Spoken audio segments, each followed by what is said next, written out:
초예로 헤아헤아 오이테요하야 헤메초예로 헤아헤아 두가시나 헤나 헤야차야 오이테요하 헤메초예로 헤오 미타코예 케하 케헤체라차야 오이테. Welcome to the Last Indian Raid of Decatur County, Kansas. We will be exploring the area and describing several points of interest in the county. There are 10 main points starting at the Last Indian Raid Museum in Oberlin. The points can also be accessed on Google Maps. By selecting the link or using the QR code on our paper map, you can travel to locations using your phone or your computer, selecting each point along the way and reading the corresponding information and seeing photos of the area.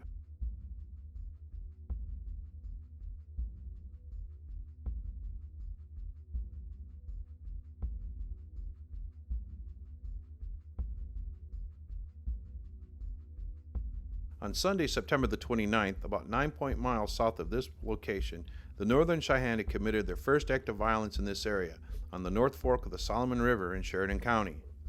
That Sunday, 2 young boys had come west to these homesteads, had started back towards their own homes in a covered wagon. Their plan was to stop for the night at the post office owned and operated by George Bayless. As they headed east, they saw smoke down the stream and feared that one of the other homes of the settlers was on fire. They hurried to the location that they believed where the smoke was coming from. Imagine their horror and disbelief as they came up on a large band of Cheyenne raiding the home and setting fire to it. As they turned around, they were met with another group and were fired upon. A bullet struck one of the young men, a man by the name of John Young. John was shot from behind, and the bullet passed just under his shoulder blade and lodged in his breastbone. The other young man, Charles Leonard, turned the team around and headed back to the Prairie Dog Creek and to the home of George Shoemaker. Men were sent along the creek to warn the other settlers. Meanwhile, Charles started out for the 12-mile trip to Oberlin to report that the Cheyenne were attacking. He made it to town the next morning at around 8 a.m. and brought Dr. Alex W. Baratow, who had only been in town for 6 days. They quickly responded and headed to the Shoemaker home. Luck was on their side during this journey, as they had passed between 2 groups of the warriors, and despite being less than a quarter of a mile away from each group, they were never spotted. Dr. Baratow attended to John Young's injuries, but without the proper medical supply, John died 3 days later. John Young is buried at Shibboleth Cemetery, 1 mile east and a quarter mile south of this location. The less than 75 warriors swept out on the flanks, while the main body hardly slowed down as they continued their homeward journey following along the Great Western Cattle Trail. On Monday, September 30th, one group of Indian scouts was on the Prairie Dog before daylight. They found the homes deserted and contented themselves with gutting 2 or 3 since the owners had been warned, and they could only witness the destruction of their own property from their hiding places in the bush. Oberlin was only saved probably by the fact that several men were preparing to start for Buffalo Park, Kansas to meet their families and were in town securing supplies for the trip. When the Indian scouts came on the hill south of town and saw such a crowd of men, they turned southwest and struck the Texas Cattle Trail, where the main band of Cheyenne was. While one band of the Cheyenne was raiding the Prairie Dog and moving north, the other struck South Fork of the Sapa, which is 15 miles away, and the settlers there had not been warned and were engaging in their normal day's activities. One group of Cheyenne headed northwest and proceeded to the cabin of H.D. Colvin, about a half a mile southeast of this point. Being in possession of several guns, the Colvins were able to withstand the attack without loss of property or life. The other Cheyenne warriors had continued to the north of the Colvin place, where James G. Smith, his son Watt, and John C. Hudson had just arrived to put up hay. That is located about a half a mile northeast of this location. One small group of Indians came down the bluffs into the flats. They chased the Smith and Mr. Hudson into the timber along the creek, shooting James 4 times and hitting him with 6 arrows. He crawled into the thick brush, and the Indians, thinking they had killed him, had left him there. Another Indian chased Watt, who ran down the river. The Indian kept shooting at him with arrows, but fortunately missed him each time. Then, taking out his tomahawk, he rode up towards the boy who was still carrying his pitchfork. And when the Indian got close enough to him, he whirled around, striking the Indian in the abdomen, and the Indian injured had left him. Watt was able to escape, but Mr. Hudson had died immediately. While one group was attacking Mr. Hudson and the Smiths, another group, having spotted a wagon about a half a mile north of this location, attacked and killed William Lang and his 14-year-old son Freeman.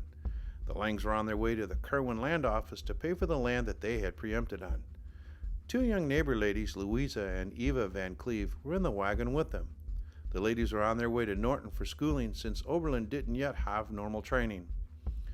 The four proceeded on the journey in the covered wagon for about 8 miles when they were met by the band of 12 Indians. The Indians had not been seen by the parties in the wagon until they were within gunshot range. They immediately surrounded the wagon, and they saluted Mr. Lang, who was driving with them, with the usual greeting. Two of the Indians, with seeming cordiality, grasped the hands of the father and son, and two others fired from behind, killing them both instantly, the father falling backward into the lap of one of the young ladies, and the young boy sinking to his knees in the wagon. Provisions had been prepared for the long journey, and they were in the wagon. These the Indians took out, and while they devoured these, the young ladies were compelled to hold the horses, after which the horses were cut loose, the wagon covered torn off, and the trembling females taken to the creek where the band had encamped. Here they were ravished in a heartless manner. Shawls, aprons, jewels, bonnets, and necklaces were taken from the young girls, and then they were ordered to go to a house about a half a mile away, the home of Anthony Kiefer. The Anthony Kiefer home was the only home that did not suffer any losses. A group of warriors made their way to the Anthony Kiefer home, which is about a quarter mile northeast of this point, but a cattleman named Pat Lynch and his helper, Jim Kelly, had stopped there for breakfast. Lynch, having dealt with the Indians when he was a foreman for the Union Pacific Railroad, got the family inside and barred the door. The dugout only had one window, and the Indians had turned loose the captive girls who were near the dugout. After the girls were ushered into the home, the Indians made their raid. Mr. Lynch stood in front of the window, and with the gun resting on the window frame, he shot and killed the first Indian who came in front of it. This bullet is actually now on display at the Decatur County Museum. After the Indian was shot, they left and did not return.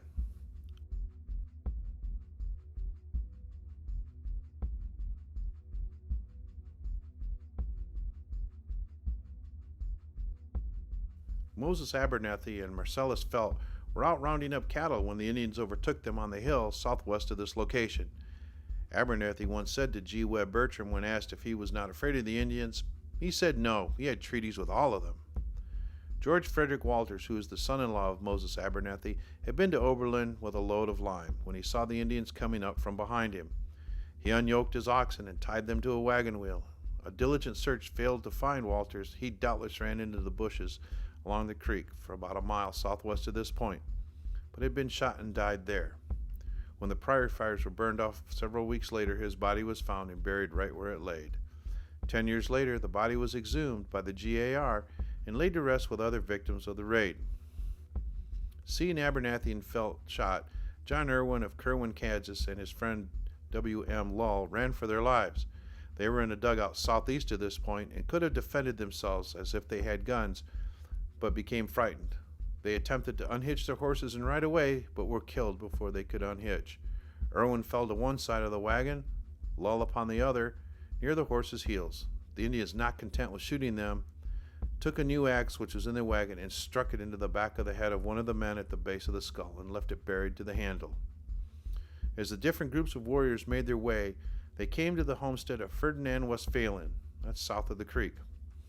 Ferdinand had heard the shooting and thought the other settlers were target practice and hitched up the horses and was just putting up the trail gate when the Indians came and wanted the horses.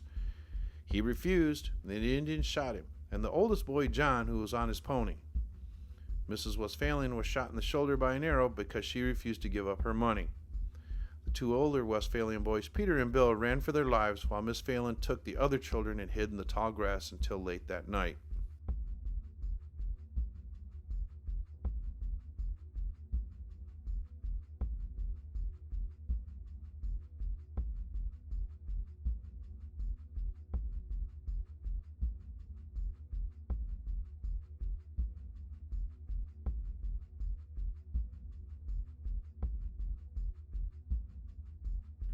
this location, the Cheyenne went into day camp and remained until about 4 or 5 o'clock in the evening, waiting for the women and children and the elderly to catch up with them.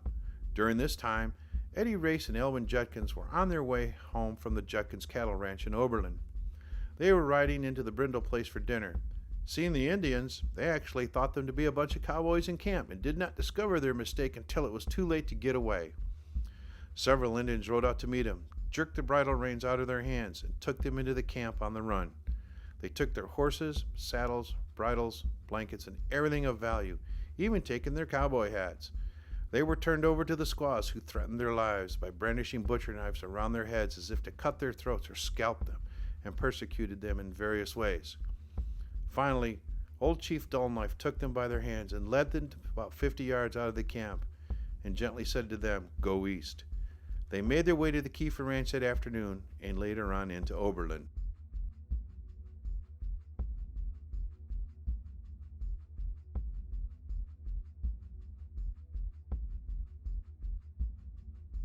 A few days before the raid, John Humphreys came home from Buffalo Park and told folks the Indians were south of the railroad and he thought it would be advisable for them to get out of there before the Indians came. His father, Ephraim Palmer Humphrey, a man of about 65 years of age, thought it would be better to stay on the claim. And around noon on that Monday, September 30th, they were cutting wild hay at the head of a draw about a quarter mile from their house when a group of Indians rode up, killed old man Humphrey, and wounded John, who escaped to a neighbor's home and warned them of the danger. Later, John was taken to Oberlin to be cared for his mother, but 4 weeks later he suffered until death relieved him.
The Cheyenne left their campfires burning from Marker 4 and all moved northwest, crossing the North Sapa, coming up upon the Lang homestead towards the evening.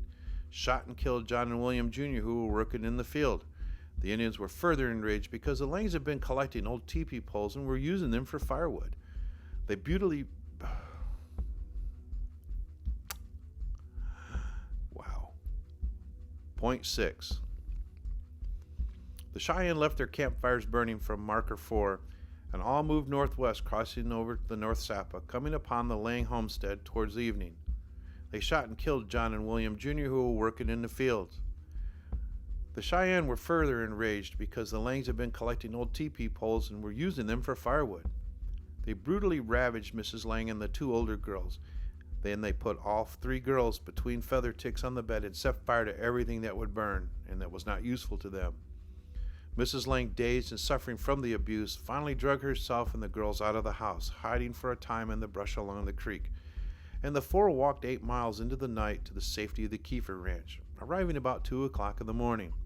Several accounts say that Mrs. Lang became demented from her terrible experience and great loss. Within a few short hours, she had lost her husband, 3 sons, and all of their worldly possessions. In the morning, all was bright and happy, and at night, all was death and sadness. The only thing not destroyed or burned was a little half-grown kitten.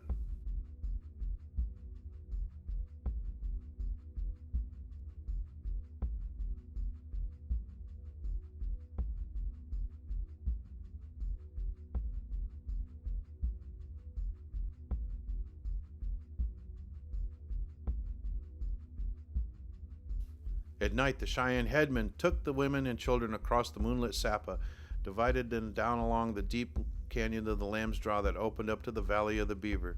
Just east of this point is where the Cheyenne rested for a while.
On the North Sapa, Theodore Stedman was shot through the arm. Stedman recovered, but owed his life to the superstitions of the Indians against killing a disabled man. Stedman was in the wagon with a log that he had cut to be used as a rig pole for the dugout. Earlier in life, Stedman had lost one of his legs and it had been replaced by a wooden leg. The Indians, after shooting and wounding him, rode up, and upon seeing that he was disabled, they turned and left him, fearing the bad medicine that would come if they were to injure him further. This event happened about a half a mile west of the bridge. Not far from the Lang homestead on the north side of the North Fork of the Sapa, the body of Ed Miskelly, age 20, was found near Mud Draw. The dead cowboy was laying beside the trail on his back, his hat off his head, and his gauntlet gloves on his hands, and his quirt hanging on one wrist. He had been shot from an ambush straight through the heart. His horse, a big black star-faced animal, saddled and firearms were gone. The body of John Wright, who was with the group in pursuit of the Indians, was found 14 days after the raid, a short distance southwest of this point. At this point, the Cheyenne moved on into Rawlins County.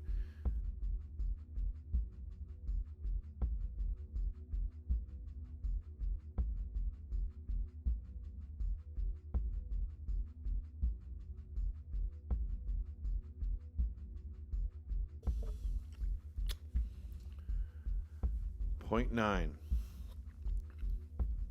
The dead were brought to the little schoolhouse here in Oberlin. They were wrapped in sheets, put in pine boxes, and laid to rest in the cemetery on the hill.